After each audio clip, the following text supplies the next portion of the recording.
भगवान की कृपा से जीव का संकल्प पूरा होता है। जीव संकल्प कर सकता है, लेकिन उस संकल्प को पूर्ण करने की क्षमता जीव में नहीं होती। कोई जीव धर्म का भी संकल्प करे कि ये धर्म मैं करूंगा, लेकिन तब तक उसका वो धर्म हो नहीं सकता जब तक भगवान संकल्प न करे। इसीलिए महर्षि वाल्मीकि कहते हैं कि रक्षक स्वस्य धर्मस्य स्वजनस्य च रक्षिता। भगवान स्वयं के धर्म की भी रक्षा करते हैं और अपने स्वजनों के धर्म की भी रक्षा भगवान ही करते हैं। आप कोई धर्म करो तो आप नहीं कर रहे हो, ठाकुर करा रहे हैं, तब आप कर पा रहे। भगवान ही उस धर्म की रक्षा करते हैं।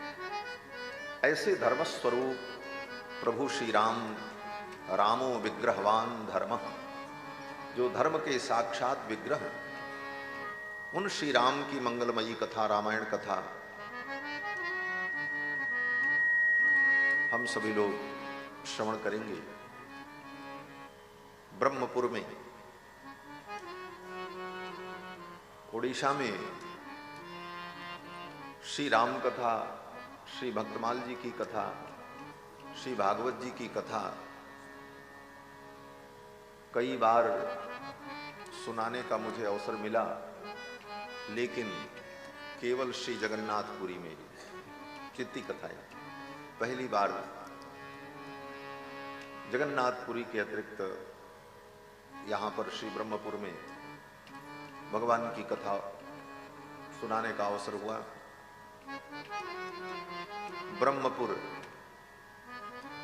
ब्रह्म तो भगवान श्री राम ही है, उन्हीं की पुरी है ब्रह्मपुर। ब्रह्म का मतलब होता है बृहत्वात् ब्रह्मणत्वाच्च ब्रह्मविद्य विधीयते। जो अत्यंत बृहत है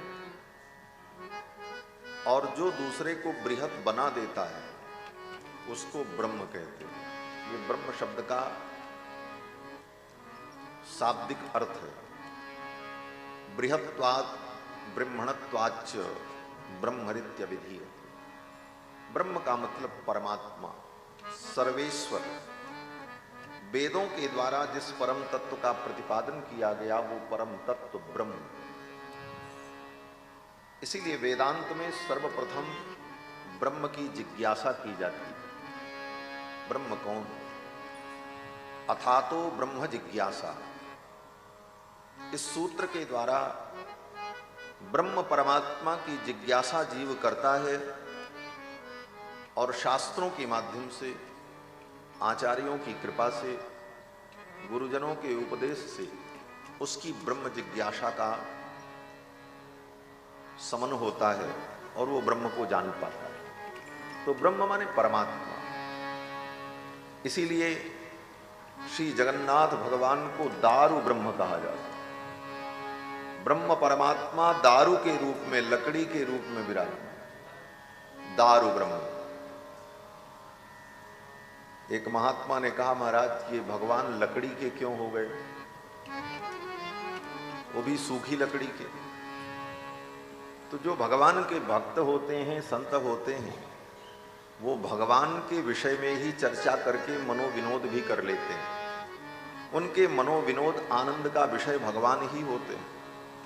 तो किसी ने पूछा, ये भगवान सूख कर लकड़ी क्यों हो गए? भगवान तो बड़े सरस हैं, रसो वैसा, जो रसरूपा। तो महात्मा ने उत्तर दिया कि बात ऐसी है कि भगवान से ही किसी ने पूछा कि भाई आपकी ये स्थिति क्यों ऐसी हो गई? तो महात्मा भगवान के तरफ से कहते हैं कि भगवान की दो पत्नियां, एक सरस्वती एक लक्ष्मी, इन दोनों पत्नियों से ठाकुर जी थोड़ा परेशान हो गए। क्या परेशानी हुई? तो कहते हैं, एका भार्या प्रकृति मुखरा एक भार्या जो सरस्वती है वो प्रकृति मुखरा है, तो बहुत बोलती है, सरस्वती का काम ही बोलना है।